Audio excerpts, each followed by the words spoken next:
Okay, good afternoon. This is the update of our farm. Yan po, buhay na po yung mga kamote. Oh. Yan, ayos na yun. Sipag at tiyaga lang po. Yan. Okay. Yan po si Roda naglilinis. Tingnan mo pag ayos yung pagtubo ng mga kamote po natin. Ayan. So, magaganda po yung ano nila kasi malinis po yung ano farm. Yan, tingnan mo. Yan.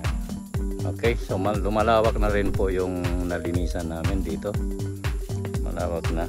At saka nagtanim din kami ng ano, yan, kasaba.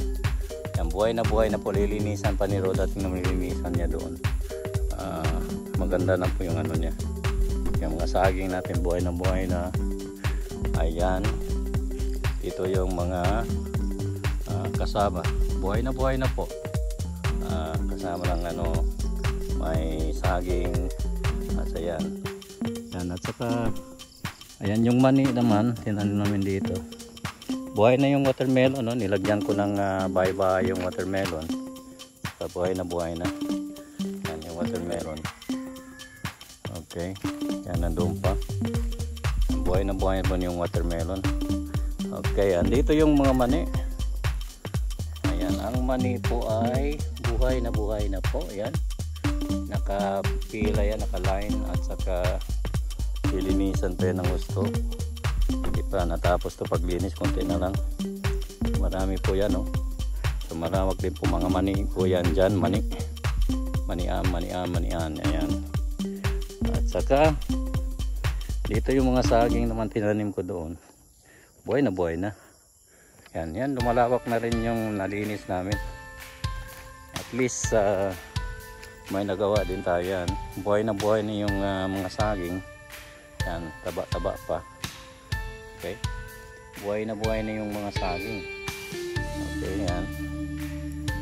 So nandoon may tinanim din kami at may naitanim din kami na tawag sa amin dito bisol, saka yung ano yata yung hinahalo sa ano yung karne. Yan, sarap yan at kapag magginataan kaya ayan. Okay, so yan, marami kaming tinanim dyan. Yan, may mga saging din. Intercropping po tayo, intercropping para hindi sayang yung lupa.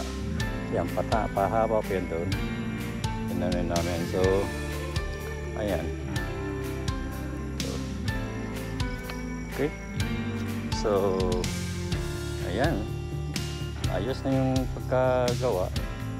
At saka yung isang lane dito, saging yung patungo doon. Ayan, saka isang lane dito, saging naman yung patungo doon. May lakatan at nagsimilya pa ko ng lakatan. So patungo doon, pilinisin pa yan para mga saging po dito. Kahit anong klaseng saging, basta karamihan dito lakatan, itatanim natin. So ayan, lumalawak na rin ang nalinis ko dyan. Malaki pang lilinisin natin, so para lumawak yung ano natin. So ayan, okay, nandun yan, kalawak po ang nilinis natin. So ano talaga, di ba? So ayan, yan, lilinisin pa natin yan dyan hanggang doon sa palkata na ano, ito may mga palkata dyan. So malawak-lawak pa yung lilinisin natin. Pero at least ano na, marami na tayo nagawa. Ayan. Okay, so yun, malaki na. Ayan, ito linisin natin yan. So ito, mga saging talaga to dito. Damihan natin yung mga saging lakatan kasi mahal yung lakatan dito. So ayan. So salamat po talaga sa panonood yung pagsubaybay. Yung mga viewers po natin, sa mga nag-subscribe, salamat po sa inyo sa pagpatuloy po ninyo sa pagsubaybay po sa atin. God bless po talaga sa lahat ng mga kababayan natin na mga nandyan. Okay, salamat po.